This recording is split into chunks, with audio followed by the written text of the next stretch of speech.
नमस्कार, मैं हूं दीपक मेहरा और आप देख रहे हैं मेरा YouTube चैनल मोटिवेशन प्लस।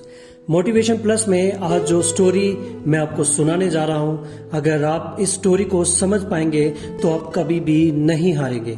आप किसी भी काम को करना चाहेंगे उसमें आपको सफलता मिलेगी।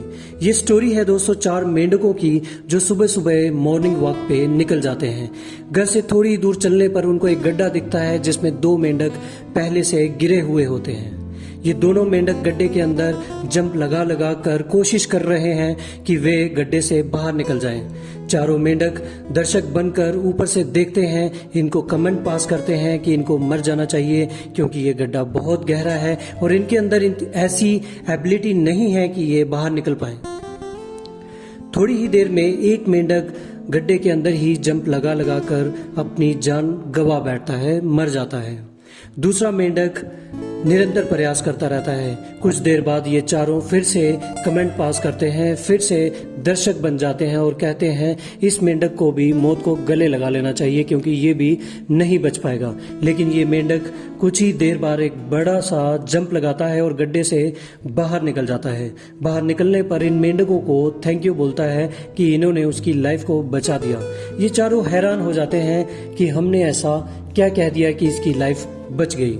कुछ दूर चलने पर इन चारों मेंढकों को पता चलता है कि ये जो मेंढक बच गया था ये बहरा था। इस मेंढक ने उनके किसी भी रिमार्क्स को सुना ही नहीं था। इसके विपरीत दूसरा मेंढक जो गड्ढे में था वह सुन सकता था। उस मेंढक ने इनकी बुरे कमेंट्स को सुन लिया था, इसलिए वे अपने मोटिवेशन को बिल्डअप नहीं कर पाता है और कुछ ही देर में अपनी जान गंवा बैठता है, मर जाता है।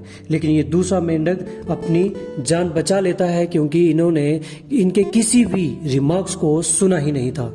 इस कहानी से एक बहुत बड़ी सीख मिलती है दोस्तों कि हम जब भी अपनी लाइफ में कुछ करने का प्रयास करते हैं, हमारा कोई भी टारगेट होता है या कोई ऐसी अचीवमेंट जिसको हम करने की कोशिश कर रहे हैं, तो हमें किसी भी ऐसे दर्शक का कमेंट नहीं सुनना चाहिए।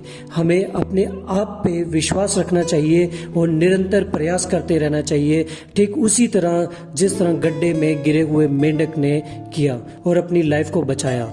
उसी मेंढक की तरह हमें बहरे बन जाना चाहिए और अपने टारगेट को हासिल करना चाहिए। और अगर आप लोगों को ये स्टोरी अच्छी लगी हो, इसमें कुछ सीखने को मिला हो, तो इस स्टोरी को शेयर जरूर करें।